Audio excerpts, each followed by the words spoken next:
नोएडा में जीएसटी चोरी का एक बड़ा घोटाला सामने आया है। दिल्ली एनसीआर में टीवी स्क्रीन बनाने वाली एक कंपनी पर जीएसटी विभाग ने शिकंजा कसा और इस मामले में एक चीनी महिला और उसके भारतीय सहयोगियों को गिरफ्तार किया।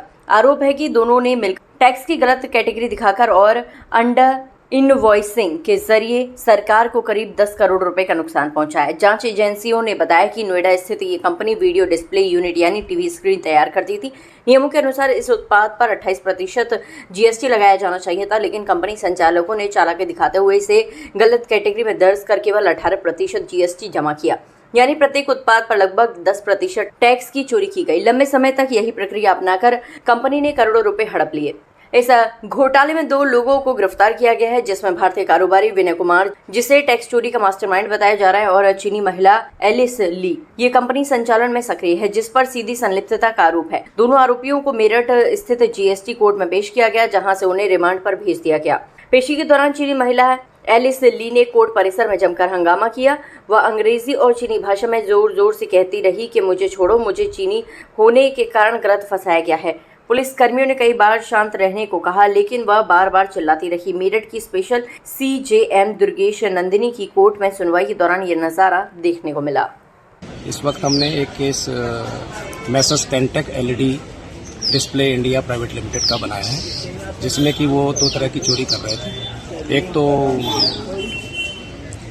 अंडर इनवाइसिंग कर रहे थे वो, और एक मिसक्लासिफिकेशन कर रहे थे। तो ये एक्चुअली क्या है, वीडियो डिस्प्ले यूनिट बनाते हैं, जो कि चैप्टर 85 में 28% टैक्स के लिए निर्धारित है। लेकिन ये पार्टी क्या चोरी कर रही थी, उस आइटम को मिस क्लासीफाई किया था इन्होंने कैबिनेट के नाम पे, और उस पर 18% टैक्स दी। तो एक तो ये 10% की चोरी ये कर रहे हैं। इसके अलावा हमने जब इसमें फर्दर इन्वेस्टिगेशन की और अन्य चीज़ें पाई, तो इसमें हमें ये भी पता लगा उसके डायरेक्टर्स के और उसके मैनेजिंग डायरेक्टर के और अकाउंटेंट का और अन्य लोगों के हमने इसमें जब बयानात लिए, तो उसमें हमें पता लगा कि ये अंडर इनवॉइसिंग भी कर रहे हैं। यानी आइटम की कीमत तो थी ज़्यादा, लेकिन ये क्या करते थे, पार्टी से कीमत पूरी ले लेते थे कैश में, डॉक्यूमेंट बनाते थे कम पैसे का। जब डॉक्यूमेंट कम पैसे का बनता था तो जीएसटी उस पर कम ही आ रही थी, 18%। तो एक तो वो 10% का डिफरेंशियल है, और दूसरे अंडर इनवॉइसिंग करके इन्होंने करीब 9.5 करोड़ रुपए की चोरी करी है। इसके अलावा इन्होंने इसका 27 करोड़ रुपया जो है हवाला के तहत बाहर भेज दिया है ना, जिसमें कि अभी हम इन्वेस्टिगेशन फर्दर कर रहे हैं। और इस केस में हमने 2 लोगों को, एक तो इसका मुख्य जो मास्टरमाइंड है मिस्टर विनय कुमार, उसको अरेस्ट किया है, और एक इसमें कैश की कैरियर थी, एक चाइनीज लेडी जिसका नाम की एलिस ली है, उसको हमने गिरफ्तार किया है ना। अभी दोनों को हम कोर्ट में प्रोड्यूस कर रहे हैं। एक डिस्प्ले बनाने वाली कंपनी है, ये एक चाइनीज़ कंपनी है।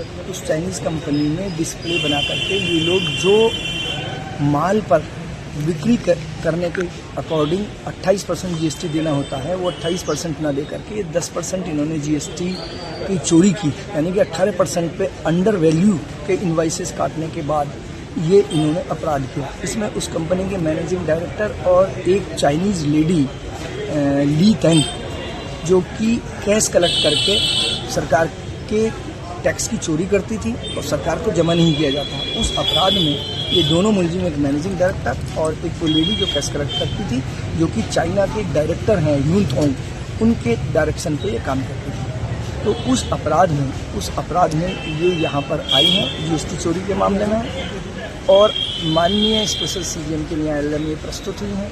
अब बहस होने के पश्चात इनको जुडिशियल कस्टडी, रिमांड पे आर्गूमेंट होगा, और उसके पश्चात ये जेल में इनको जुडिशियल कस्टडी में। सर, कुल कितने लोग इसमें अरेस्ट हुए? कुल इसमें 2 लोग अरेस्ट हैं, एक इसके डायरेक्टर हैं कंपनी के, और ये लेडी है चाइनीज़, जो कि कैश कलेक्ट करती थी भारत सरकार के टैक्स की चोरी करके, उसको 10% का जो डिफरेंस है वो चोरी करके, और ये कैश में लेते थे पेमेंट, जो भारत सरकार को जाना होता है।